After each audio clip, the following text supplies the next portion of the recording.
എടോ കിളവ, തനിക്കിറങ്ങി പോകാറായില്ലേ? 10 വർഷം ആയില്ലേ? അതല്ലെങ്കിൽ ഈ കളവനല്ല നിങ്ങൾക്ക് വേറെ ആരും ഇല്ലേ? 75 വയസ്സാകാൻ പോകുന്നു അടുത്ത 2 മാസം കഴിയുമ്പോൾ. വേറെ ആരും ഈ പാർട്ടിയിലില്ലേ ഒരു പ്രധാനമന്ത്രി സ്ഥാനത്തേക്ക്? ഇതല്ലേ ആ കേജ്രിവാൾ കഴിഞ്ഞ ദിവസം ചോദിച്ചത്? आपका प्रधानमंत्री कौन होगा? मैं बीजेपी से पूछता हूं, आपका प्रधानमंत्री कौन होगा? आप लोग सोच रहे होंगे केजरीवाल क्या बात कर रहा है, मोदी जी होंगे। नहीं, मोदी जी अगले साल 17 सितंबर को 75 साल के हो रहे हैं। बीजेपी के अंदर मोदी जी ने 2014 में मोदी जी ने खुद ने रूल बनाया था कि बीजेपी के अंदर जो भी 75 साल का होगा उसको रिटायर कर दिया जाएगा। सबसे पहले आडवाणी जी को रिटायर किया गया। പിന്നെ ഒരു സിവിൽ സർവീസ് ഓഫീസറൊക്കെ ആയിട്ട് ഇരുന്ന ആളായതുകൊണ്ട് അദ്ദേഹം കുറച്ച് മാന്യമായിട്ട് സംസാരിച്ചു എന്ന് മാത്രമേ ഉള്ളൂ. ഞാൻ പറഞ്ഞ പോലെ അല്ല.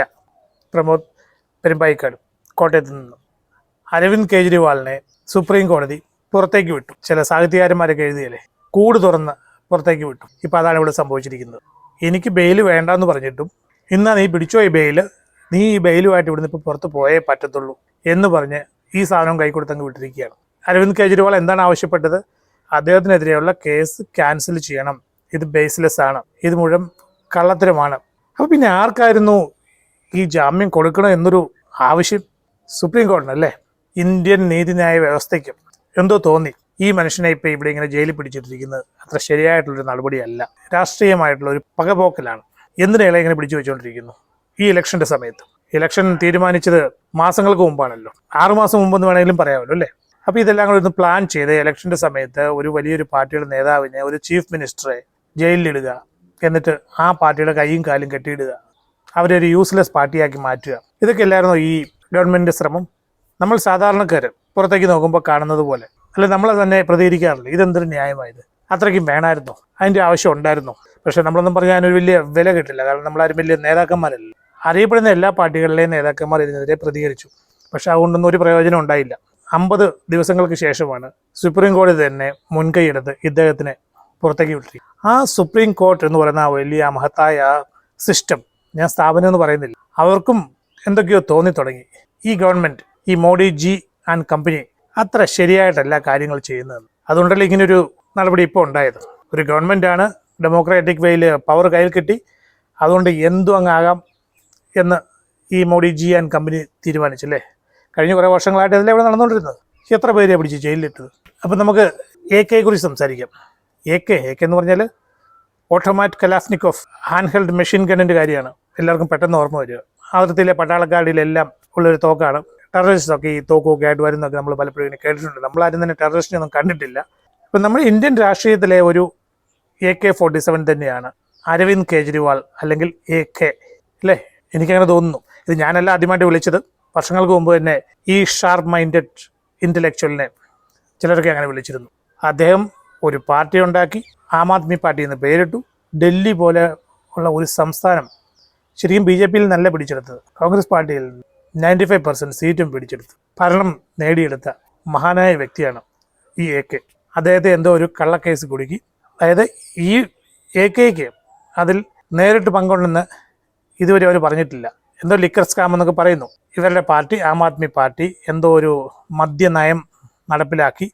അതുവഴി അവർക്ക് 100 കോടിയോ 150 കോടിയോ ഒക്കെ എന്തോ ബെനിഫിറ്റ് ഉണ്ടായി. ആ കാശ് ഇൻഡയറക്റ്റ് ആയിട്ട് അവർക്ക് കിട്ടിക്കാണും. ആ പൈസ ആയിരിക്കണം അവർ പഞ്ചാബിൽ ഇലക്ഷൻ ഉപയോഗിച്ചത്. ഇതൊക്കെയാണ് അലിഗേഷൻസ്.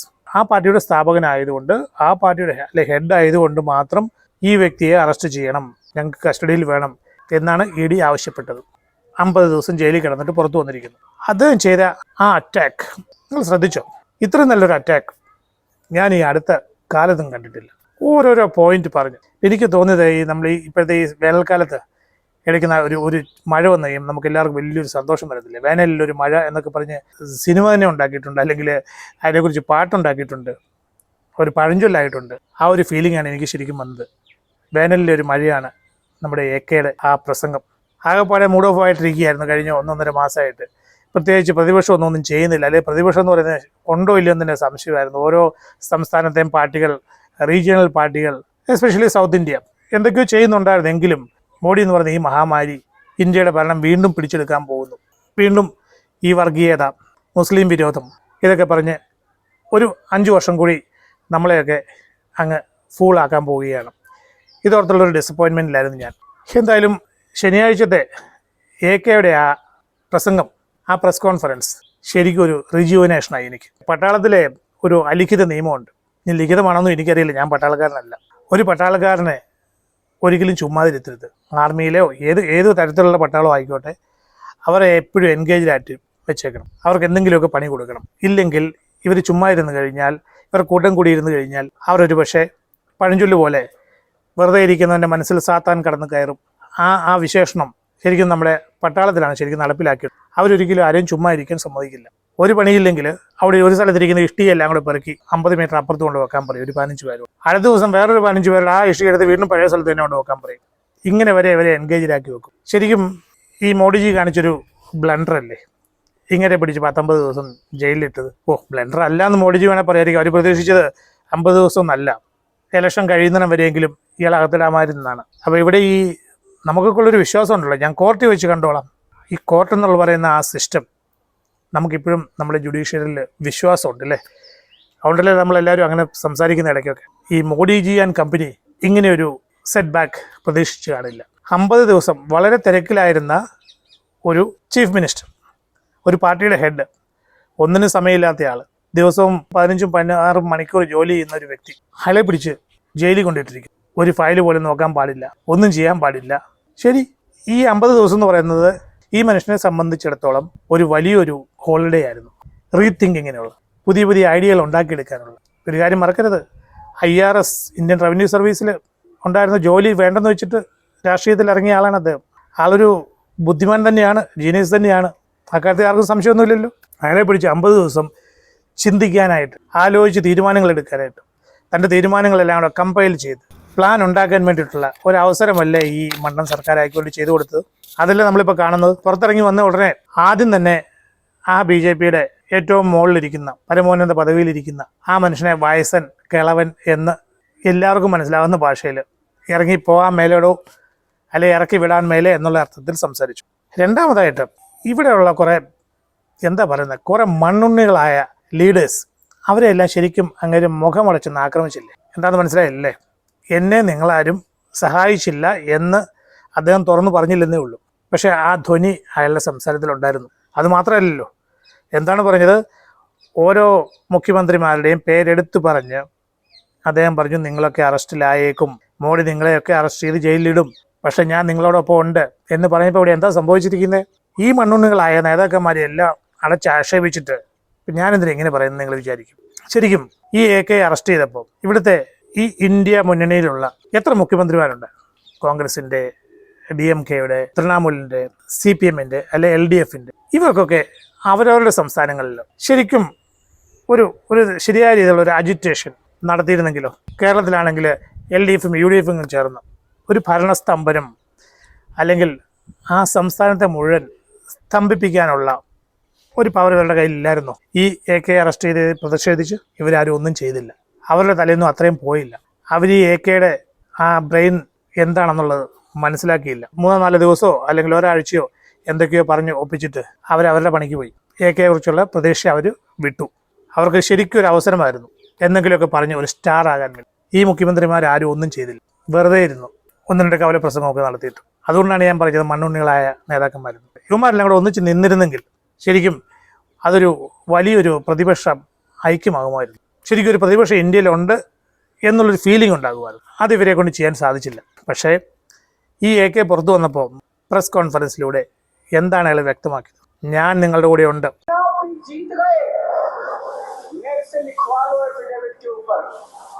थोड़े दिन के बाद ममता दीदी जेल में होंगे, तेजस्वी यादव जेल में होगा, स्टैलिन साहब जेल के अंदर होंगे, पिनराई विजयन जेल के अंदर होंगे, उद्धव ठाकरे जेल के अंदर होंगे, जितने विपक्ष के नेता ये सारे जेल के अंदर होंगे. अगर ये चुनाव जीत गए, इन्होंने बीजेपी का एक नेता नहीं छोड़ा। आडवाणी जी की राजनीति खत्म कर दी इन्होंने, मुरली मनोहर जोशी की राजनीति खत्म कर दी, सुमित्रा महाजन। നിങ്ങൾക്കൊക്കെ പ്രശ്നം വന്നാലും ഞാൻ നിങ്ങളുടെ കൂടെ ഉണ്ടാവും, നമ്മളിങ്ങനെയൊന്നും അല്ല വേണ്ടത് എന്നല്ലേ അദ്ദേഹം ഉദ്ദേശിച്ചത്. ഇദ്ദേഹത്തിൻ്റെ ഈ പ്രസ് കോൺഫറൻസ്, സ്വാഭാവികമായിട്ടും ഒരു മുഖ്യമന്ത്രി പ്രസ് കോൺഫറൻസ് വിളിക്കുമ്പോൾ എല്ലാ മീഡിയകളും വരും. ഞാൻ അതിനെക്കുറിച്ചല്ലേ പറയാൻ വരുന്നത്. ആ സാറ്റർഡേ ദിവസം മുഴുവൻ എപ്പോൾ തൊട്ട് പ്രസ് കോൺഫറൻസ് തുടങ്ങിയോ പിന്നെ അന്നത്തെ ദിവസം അവസാനിക്കുന്നതിനും വരെ അടുത്ത ദിവസം രാവിലെയും എല്ലാവർക്കും ഈ AK-യെക്കുറിച്ച് മാത്രമല്ലേ സംസാരിക്കാൻ ഉണ്ടായിരുന്നുള്ളൂ. AK-യുടെ ഗംഭീര പ്രസംഗം, AK നടത്തിയ ആ ചലഞ്ച്, ആ മോഡിയെ കളിയാക്കിയത്, ശരിക്കും അതിനെക്കുറിച്ച് മാത്രമേ എല്ലായിടത്തും സംസാരിക്കാനുണ്ടായിരുന്നുള്ളൂ. അവിടെയാണ് നമ്മൾ ശ്രദ്ധിക്കേണ്ടത്. ഇനി വരുന്ന ദിവസങ്ങളിലും AK-യിൽ നമുക്ക് പലതും ഇതുപോലെ പ്രതീക്ഷിക്കാം. ആ ഒരു ദിവസം, ആ സാറ്റർഡേ, അന്നത്തെ ദിവസം ഏതെങ്കിലും ചാനലുകാർക്ക് മോഡിയുടെ വലിയ വലിയ അച്ചീവ്മെൻറ്റ്സിനെ കുറിച്ച് എന്തെങ്കിലും പറയാനുണ്ടായിരുന്നോ? ഒന്നുമില്ലായിരുന്നു. എല്ലാവർക്കും ഈ AK ഉയർത്തിയ ഈ ചലഞ്ചുകളെ കുറിച്ച് മാത്രമേ പറയാനുണ്ടായിരുന്നുള്ളൂ. അത് ശരിക്കും പറഞ്ഞാൽ ഉത്തരേന്ത്യൻ സംസ്ഥാനങ്ങൾ മാത്രമല്ല, ദക്ഷിണേന്ത്യയിലെ എല്ലാ നേതാക്കൾക്കും എല്ലാ മുഖ്യമന്ത്രിമാർക്കും ഒരു റിജുവിനേഷൻ തന്നെയായിരുന്നത്. പക്ഷേ അവിടെ ഒരു കാര്യം കൂടെ ശ്രദ്ധിക്കണം. ഇദ്ദേഹം സ്വയം ആ ഇന്ത്യ മുന്നണിയുടെ ഏറ്റവും മുകളിലുള്ള ആ പദവിയിലേക്ക് മന്ദം മന്ദം നീങ്ങുകയാണെന്നുള്ള കാര്യം, അല്ലെ ഇവരതിനെ അനുവദിച്ചു എന്നുള്ളതാണ് അതിലെ ഒരു പരമാർത്ഥം. BJP എല്ലാ ദിവസവും രാവിലെ ഉച്ചയ്ക്കും വൈകുന്നേരവും രാഹുലിനെ കളിയാക്കുമായിരുന്നു. എന്താ ഇപ്പം BJPക്ക് കളിയാക്കാനൊന്നും ഇല്ലേ? ഈ ഒരു മനുഷ്യന് മുമ്പിൽ ഒന്ന് പകച്ചു നിൽക്കുകയല്ലേ ഇപ്പോൾ BJP. അതെ, ഇപ്പോൾ മോഡിജി എന്ന് പറഞ്ഞാൽ വലിയ പ്രഭാവം സോഷ്യൽ മീഡിയ വഴി ഉണ്ടാക്കിയെടുത്ത വലിയൊരു പ്രഭാവം ഉണ്ടല്ലോ, അതിന് മങ്ങലേറ്റെന്ന് മാത്രമല്ല, അതിൻ്റെ വാല്യൂ ഒരു 60% ഇടിഞ്ഞിരിക്കുകയാണ് ഈ AK പുറത്ത് വന്നതോടുകൂടി. ഇന്നത്തെ ഇലക്ഷൻ, നാളത്തെ ഇലക്ഷൻ 90 മണ്ഡലങ്ങളിലാണ്. 90 ലോക്സഭാ മണ്ഡലങ്ങളിൽ നാളെ ഇലക്ഷനാണ്. നോക്കിക്കോളൂ, ഇനിയും വോട്ടിംഗ് പെർസെൻറ്റേജ് കുറയും. കഴിഞ്ഞ തവണ 65-66% ഉണ്ടായിരുന്നു കഴിഞ്ഞ ഫേസിൽ. ഈ ഫേസിൽ ഇനിയും വോട്ടിംഗ് പെർസെൻറ്റേജ് കുറയും. കാരണം ആൾക്കാർക്ക് ആ മോഡിയുടെ മുകളിലുള്ള ആ അഭിപ്രായം ഉണ്ടല്ലോ, അതിനെവിടെയൊക്കെയോ പലർക്കും കാര്യങ്ങൾ മനസ്സിലായി തുടങ്ങി. ഇല്ല, ഇതെന്തൊക്കെയോ ഉണ്ട്, ഇയാൾ കാണിക്കുന്ന എല്ലാം ഒന്നും ശരിയല്ല, ഇത് മുഴുവൻ പബ്ലിസിറ്റി സ്റ്റണ്ട് ആയിരുന്നു എന്നൊക്കെ തോന്നൽ വന്നു കഴിഞ്ഞു. അത് നാളത്തെ ഇലക്ഷനിൽ നോക്കിയോ ഉണ്ടാവും, തീർച്ചയായിട്ടും ഉണ്ടാവും. വോട്ടിംഗ് പെർസെൻറ്റേജ് ഇനിയും കുറയും. പ്രതിപക്ഷ പാർട്ടികൾക്ക്, അതായത് BJP അല്ലാത്ത പാർട്ടികൾക്ക് വിജയസാധ്യത കൂടി വരുന്ന ഫേസുകളിലും ഇത് ആവർത്തിക്കും. കാരണം ഇപ്പോൾ AK പുറത്തുണ്ട്. ഇനി വരുന്ന ദിവസങ്ങളിൽ നമുക്ക് പലതും AK-യിൽ നിന്ന് പ്രതീക്ഷിക്കാം. തിരഞ്ഞെടുക്കപ്പെട്ട നേതാക്കന്മാരെ ജയിലിലടച്ചും അവരുടെ പേരിൽ കള്ളക്കേസുകൾ ചാർജ് ചെയ്തും ഇസ്ലാം വിരോധ പ്രസംഗങ്ങൾ നടത്തിയും എല്ലാ കാലവും എല്ലാവരെയും പറ്റിക്കാമെന്ന് BJP ചിന്തിക്കുന്നുണ്ടെങ്കിൽ അവർക്ക് തെറ്റിപ്പോയത്. കുറേ പാവപ്പെട്ട വോട്ടേഴ്സ്, ആം ആദ്മി പാർട്ടിയിലെ ആൾക്കാരല്ലേ ഉദ്ദേശിച്ചത്.